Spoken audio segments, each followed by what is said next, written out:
Hi friends, എല്ലാവർക്കും പുതിയൊരു വീഡിയോയിലേക്ക് സ്വാഗതം. ഇന്ന് ഞാനൊരു ചക്കപ്പഴംപൊരിയുടെ റെസിപ്പി ആയിട്ടാണ് വന്നിട്ടുള്ളത്. നമുക്ക് വളരെയധികം പെട്ടെന്ന് തയ്യാറാക്കിയെടുക്കാവുന്ന ഒന്നാണിത്. കുട്ടികൾക്കൊക്കെ ആണെങ്കിലും വളരെയധികം ഇഷ്ടമാവും. അധിക സമയമൊന്നും വേണ്ട നമുക്കിത് പ്രിപ്പയർ ചെയ്തെടുക്കാനായിട്ട്. അപ്പോൾ നമുക്ക് നമ്മുടെ ചക്കപ്പഴംപൊരി എങ്ങനെയാണ് ഉണ്ടാക്കുന്നതെന്ന് നോക്കാം. അതിനായിട്ട് ഞാനിവിടെ ചക്ക കുരുവൊക്കെ കളഞ്ഞ് ചെറിയ പീസുകളായി ഇതുപോലെ കട്ട് ചെയ്തെടുത്തിട്ടുണ്ട്. ഇനി നമുക്കിതിനായിട്ടുള്ള മാവ് തയ്യാറാക്കാം. അതിനായിട്ട് ഞാനൊരു ഏകദേശം 1/4 കപ്പ് അളവോളം മൈദയാണ് എടുത്തിരിക്കുന്നത്. നിങ്ങൾ എത്രത്തോളം ചക്കയാണോ എടുക്കുന്നത് അതനുസരിച്ച് മൈദയുടെ അളവിൽ വ്യത്യാസം വരും.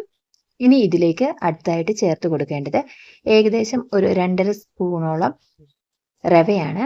ഇങ്ങനെ നമ്മൾ റവ ചേർത്ത് കൊടുക്കുമ്പം നമ്മൾ ചക്ക ഫ്രൈ ചെയ്യുന്ന സമയത്ത് പുറമൊക്കെ നല്ല ക്രിസ്പി ആയിട്ടിരിക്കാനായിട്ട് സഹായിക്കും.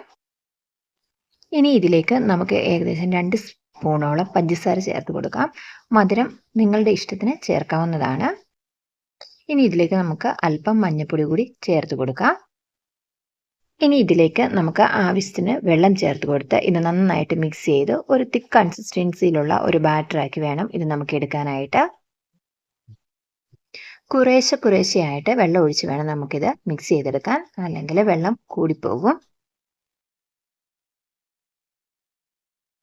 ഇപ്പം നമ്മുടെ മാവ് നമ്മൾ പ്രിപ്പയർ ചെയ്തിട്ടുണ്ട്. ഒരുപാട് തിക്കും അല്ല എന്നാൽ ഒരുപാട് ലൂസും അല്ലാത്ത ഒരു പരുവത്തിന് വേണം ഇതിൻ്റെ മാവ് നമുക്ക് പ്രിപ്പയർ ചെയ്ത് എടുക്കാനായിട്ട്.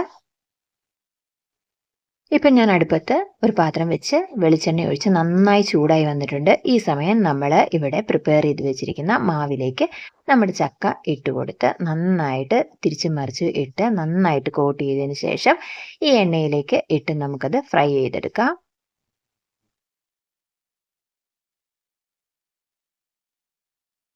ഇതിനി നമുക്കൊരു മീഡിയം ഫ്ലെയിമിൽ ഇട്ട് വേണം കുക്ക് ചെയ്യാനായിട്ട്. വളരെ പെട്ടെന്ന് തന്നെ ഇത് ഫ്രൈ ആയി വരുന്നതാണ്.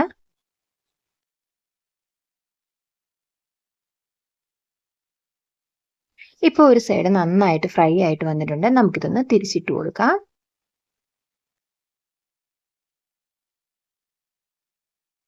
അങ്ങനെ നമ്മുടെ ചക്കപ്പഴംപൊരിയുടെ 2 സൈഡും നന്നായിട്ട് ഫ്രൈ ആയിട്ട് വന്നിട്ടുണ്ട്. ഇതിനി നമുക്ക് മറ്റൊരു പ്ലേറ്റിലേക്ക് മാറ്റാം. ഇതേ രീതിയിൽ ഇനി നമുക്ക് ബാക്കിയുള്ള ചക്ക കൂടെ ഫ്രൈ ചെയ്തെടുക്കാം.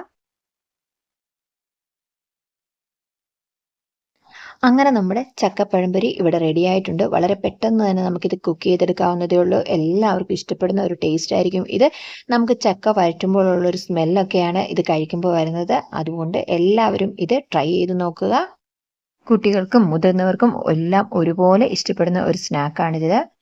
അപ്പം നമ്മുടെ ഇന്നത്തെ വീഡിയോ എല്ലാവർക്കും ഇഷ്ടമായെന്ന് വിചാരിക്കുന്നു. മറക്കാതെ നമ്മുടെ ചാനൽ സബ്സ്ക്രൈബ് ചെയ്യുക, ലൈക്ക് ചെയ്യുക, ഷെയർ ചെയ്യുക. അടുത്ത ദിവസം മറ്റൊരു വീഡിയോയുമായി വരുന്നത് വരെ എല്ലാവർക്കും ബൈ ബൈ.